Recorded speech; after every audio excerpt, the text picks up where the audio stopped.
Hi, I'm Joey Backrack. And I'm Siobhan Garcia. And this is Totally Sober.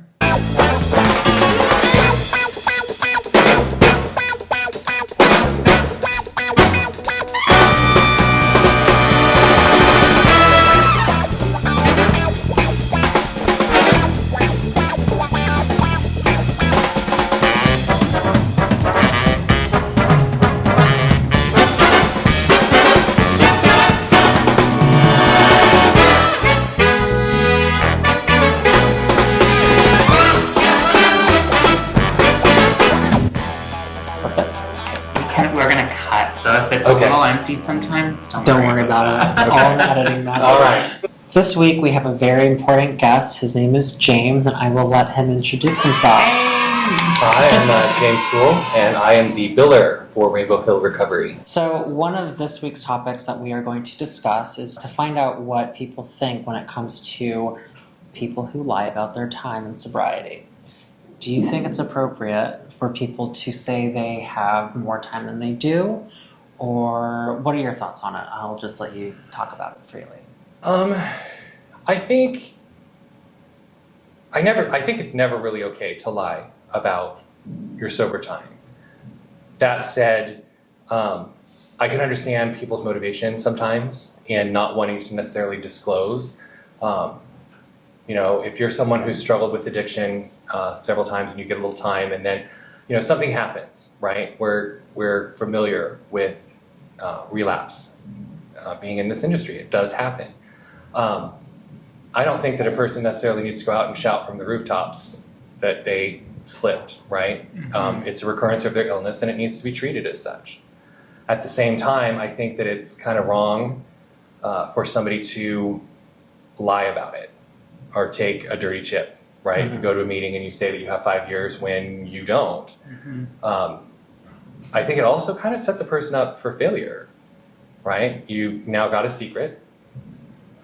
You're not being honest with the people around you who are supposed to be helping you stay sober.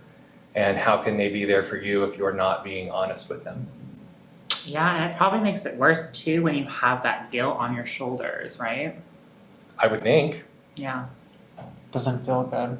But on that same note, maybe not the room specifically or groups of people, if somebody does relapse, wouldn't you feel that somebody, like a group of friends that you've been very honest with about your recovery, should be there instead of, kicking a horse while they're down, and that's why people feel like they have the need to lie about their time?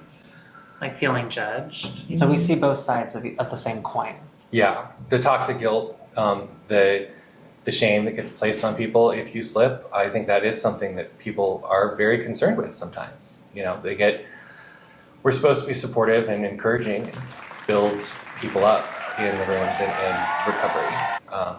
And sometimes that can get lost, but if you're surrounding yourself with that kind of sober support, you've got the wrong sober support to begin with. So you need better friends. And a better support system. Yeah. Right. So on the topic of being honest, what are your thoughts with the California sober? If you're claiming that you are 100% sober and you're taking chips and you are California sober, I still feel like that's kind of a lie.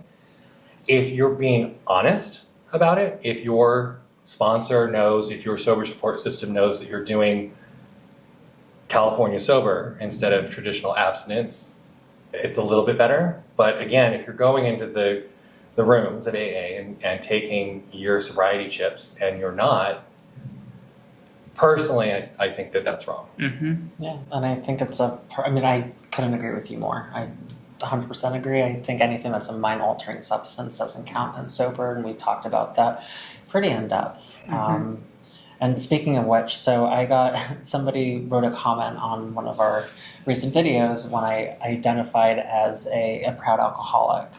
And the comment had to relate, well, how about you put the word X in front of alcoholic so people know that you're not advertising active addiction? And I needed to take a second. I was like, well, I can hear where that person was coming from. But for me personally, I am proud for being an alcoholic because it's led me to where I am today. It's led me to the life that I have. And now we get to relate with our residents and clients on a personal level through experience.